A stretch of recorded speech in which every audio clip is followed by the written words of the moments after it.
This is the Truth Network. Bible Wonders of Habakkuk.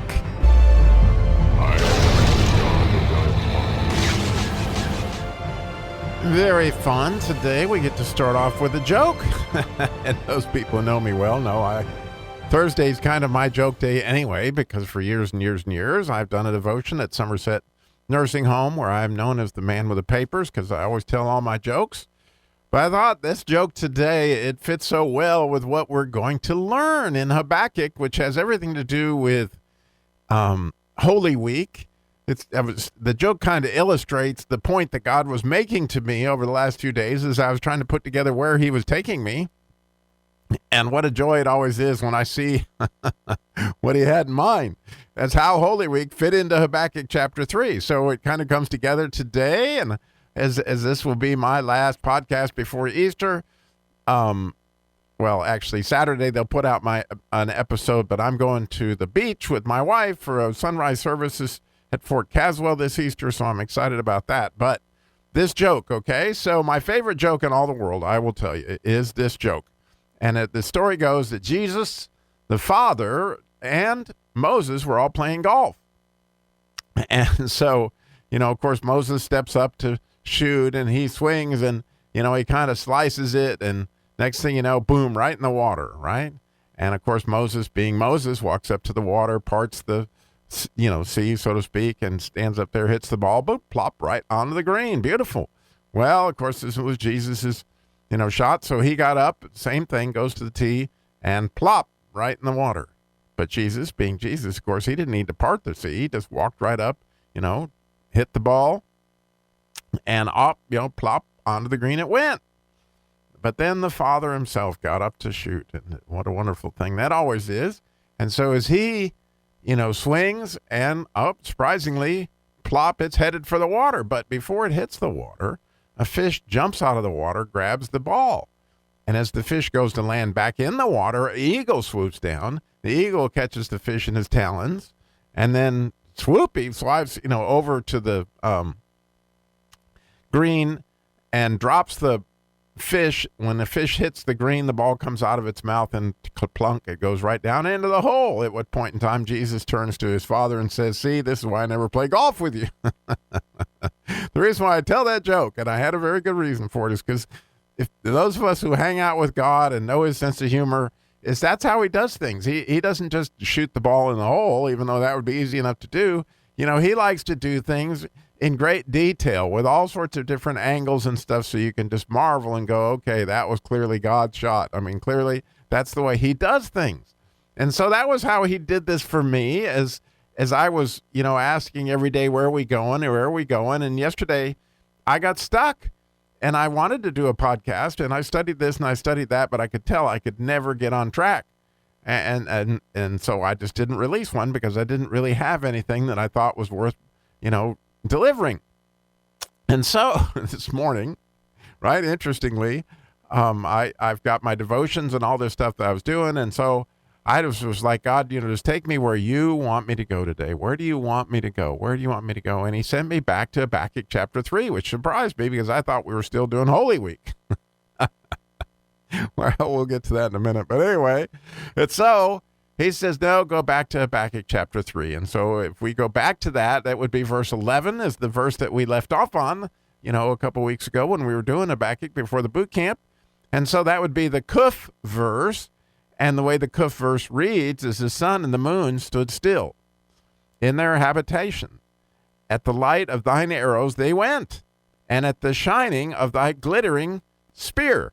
Right? And so, as you might imagine, I immediately went to Rashi. And when I read Rashi on this, my mind got just totally blown. And I'm still blown away by what all the ramifications of what this verse is and what this verse tells us, not only of what God has done, but what will God do, and how much Habakkuk actually knew, obviously, as he wrote this, because, it's everything to do, actually, with sonship. What we talked about last episode of, Holy Week was we were talking about how tying our sonship to the vine. Well, this verse has got everything to do with probably one of the greatest examples of this in the Bible.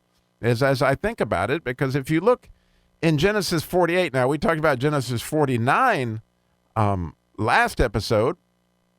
So in Genesis 48, you have this, what I would consider to be a fairly strange story of Jacob is now going to, in 49, he was blessing all of his sons, but in 48, he is blessing the two sons of Joseph, right? Ephraim and Manasseh.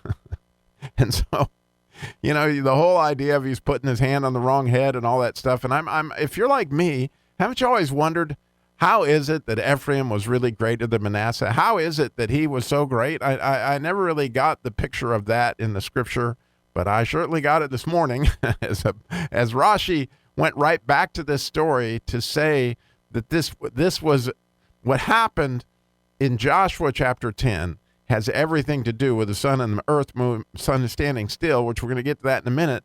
But what was happening here is like God was prophesying about that clear back here in Genesis 48.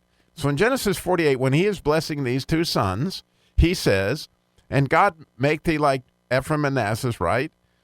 And he said, but truly his younger brother shall be greater than he, and his seed, right? And he's talking about Ephraim, his seed shall become a filling of the nations. Now, it says a multitude of the nations as far as the King James Version, but the Jewish way that's translated is a filling of the nations. And what Habakkuk knew, and what clearly Rashi knew as well, because they have been writing on this for centuries, is that Joshua, son of Nun, which is fascinating when you put all this together, Joshua is a son of Nun, who was a son of, guess what, Ephraim, right? And so here it is, this prophecy is going to come true right here, and he is going to fill the nations. And what's he going to fill with them? Well, if you go back and look at Joshua chapter 10, which we're going to do right now, because again, we're on another feast here that we are enjoying this morning, that, God has given us all these different verses to ponder. So in Joshua 10, it says here that all these kings are going to attack at Gibeon, right? And then you might recall that Joshua had, made friends with Gibeon, and now all the kings of Jerusalem, et cetera, all these, I think there were 7 or 8 kings that all came after Joshua, as the case may be. Oh, there were 5 kings. Of the Amorites, by the way, and we're going to go back to the big deal that they were Amorites, okay, because this was clearly prophesied too in Genesis 48. And it says, of course, that Joshua went to God and inquired, should we go up against him? And he told him, of course. And then here comes the really amazing thing that happened. And probably, as the more I've thought about this since I've read this, the more I've thought, man, this is unbelievable. That in verse 12 of Joshua 10, then spake Joshua to the Lord in the day when the Lord delivered up the Amorites before the children of Israel. And he said, in the sight of Israel, right? And all in front of everybody, he said, sun, stand thou still upon Gibeon, and thou moon in the valley of Ajalon. Now what? And I mean, we've all heard about the day that the sun stood still, but I don't know if you've ever thought about the fact that Joshua here has tied his sonship. In other words, because he is the son of Nun, who is the son of Ephraim, and it says that he's going to be filling the whole nations with the greatness of God is what he's going to do. And so all the world, because everybody on the entire planet knows that the sun stood still.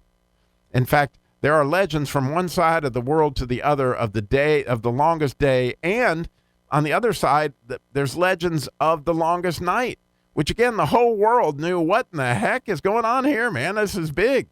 And it was that Joshua, son of Nun, son of Ephraim, was going to stop the sun. And how could he do that? Because his colt had been tied, his sonship had been tied to the choicest vine, right? That he realized as his son, he had the right to ask for this. And that the Lord had need of it, that the sun would stand still and the moon not give its light. Now, of course, God was painting a picture, a great picture of what's going to happen in Revelation again as we talk about this. But just go back for a minute and marvel with me at Genesis 48 and look at the last verse in Genesis 48. It is spectacular when you see this, especially when you know Habakkuk. Because Habakkuk, 2 verses prior, had talked about his bow. Well, Here it says, moreover, and I have given thee one portion above thy brethren, which I took out of the hand of the Amorite with my sword and with my bow, right? In other words, here Jacob is telling Ephraim that obviously his sons would be like the sword and the bow that would take this land from the Amorites, right? The 5 kings. And here it is right here. Moreover, it's verse 22 of Genesis 48 that would happen long before Joshua. It says, moreover, I have given to thee one portion above thy brethren, which I took out of the hand of the Amorite with my sword and my bow. Isn't that cool that Jacob knew what was going to happen, that would be prophesied like that, and that Habakkuk understood all that when he talked about these verses that we're going to talk about? And then, just as a general, wow factor for me, this is the hoof verse, right? This is the idea of the crown. Well, what a crown all of, the tribe of Ephraim got, as they were the ones that made the sun stand still, right? And it was God's glory that they were reflecting. There's no doubt about that, because a nun is a reflection, like the moon is a reflection of the sun.